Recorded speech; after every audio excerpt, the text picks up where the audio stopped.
Hey folks, I always find it's a pain getting in there to change the serpentine belt on these 10th generation Accords because it's just so tight getting in there. So I want to share a few things that I found that I think make the task a little bit easier.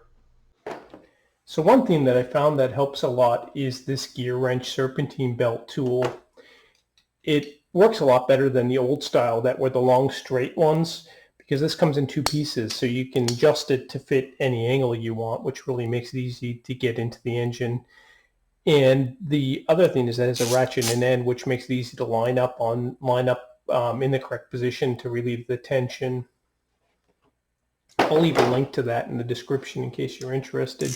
So using this tool, it's really easy to reach in from the back of the engine and then get it on the tensioner arm bolt, and then you can just ratchet into the right position and then pull back to relieve the tension on the tension arm.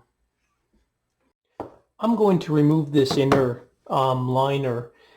If you're doing this the first time, it might make it easier because you have better access to the bottom of the belt. Once you get used to doing this, you can do it all from the top, but this will also give you a better view of what's going on when I replace the belt. To get these panel clips out, I find it helps a little bit if you spray them with some silicone spray. Might just be psychological, but seems to help some. And I'm using a pair of these panel clip pliers that have just like some edges to clip onto that little tab. You can also just use some screwdriver to pull them out, and sometimes they do break off, as you can see there. But not a big deal. You can get a bunch of replacement ones on Amazon for cheap.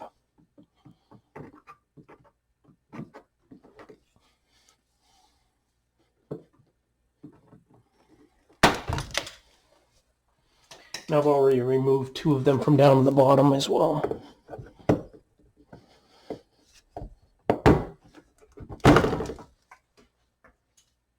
So now we can just pull down on this and get access to the bottom of the serpentine belt.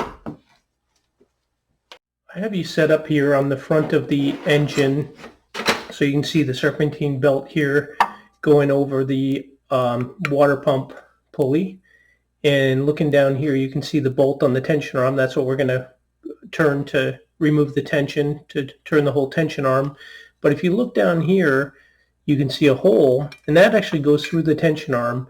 And that actually allows you to take the tension off the arm and then insert a pin through that hole, and that will hold the tension off the belt. So it just makes it a little bit easier. Instead of trying to wrestle with the belt while you're holding the serpentine belt tool, you can just insert that pin and then take your time taking the belt off or putting it back on. So what I like to do is take an M6 bolt on the end of a magnet, and then I just reach that down there carefully and then stick it in that hole, and then just pull up on the magnet so it releases the bolt and leaves it stuck in the hole. Then I come in from the back with the serpentine belt tool, get on the tension arm, and while I pull back and pull tension on the tension arm, I just reach down and push that bolt in so it holds the tension arm in place with no tension on it. So now you can see the belt is nice and loose, and I can just pull it right off. So here's the belt routing diagram. So the belt goes around the alternator pulley, then it goes around the water pump pulley, around the AC, and around the crankshaft pulley. Then it goes in reverse around the tensioner arm and returns to the alternator. There is this little indicator arm that sticks out, and the belt has to go underneath that indicator arm. I'll show you that in more detail later on. So I've got you set up down at the bottom of the engine looking up so you can see what's going on down there. I like to start by inserting the serpentine belt from the back of the engine, from up on the top. And then I like to get it around those first two pulleys on the bottom first, the AC and the crankshaft.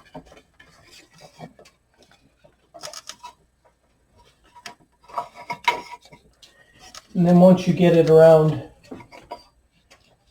those two, then you can reach in from the top And hopefully you can see where my finger's pointing. There's a little indicator arm that comes out to indicate the crankshaft position, and the belt needs to go under that. So you can reach in from the top and then put the belt under that little indicator and wrap it in reverse around the tensioner. And then I like to pull it back and put it around the alternator pulley first, which is in the back of the engine. And then when all those are in place, I put it around the water pump as the final pulley. I'll show you that last little bit from the top so you can see what's going on better. So let me just show you what that final bit looks like from the top. So now once it's around the crankshaft and AC pulleys on the bottom, like I showed you, you can reach up and put it around the alternator pulley in the back here and get that lined up. Now I'm just holding a little bit of tension on the front of the belt out by the water pump pulley. And let me show you, move you up there so you can see that now. So now once it's around the alternator pulley, you can come up to the front here and then just simply slip it over the water pump pulley as the final one. A lot of people have the general advice, which I think is generally good, which is to put it over the pulley that doesn't have the edge on it last, which would be the tensioner. But on this vehicle, it's just hard to get down there and do that one last, and there's plenty of play so that it's really easy to just slide it onto the water pump last. This way works best for me, I think. And then the final thing you have to do, and it's really important you obviously remember to do this, is to reach in there and get that bolt out and put the full tension back on the belt. So I reach in from the back and then relieve the tension, and then I can slide in there with a magnet and hopefully pull that lock-in pin or bolt in my case out of there, and then I can restore the full tension arm back to its original place and put the tension back on the belt, and we're all done. Now it is a good idea, just as a final check, to go around and make sure the belt is fully on each of the pulleys.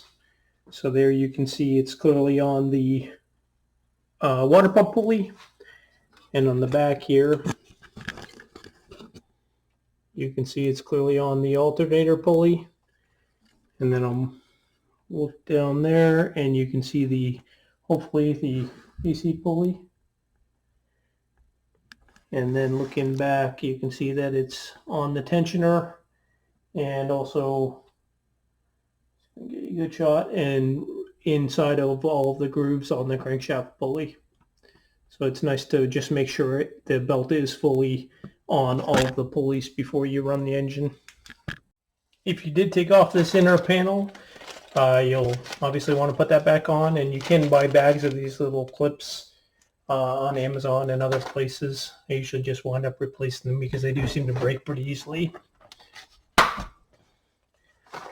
And I already put the two back in on the bottom.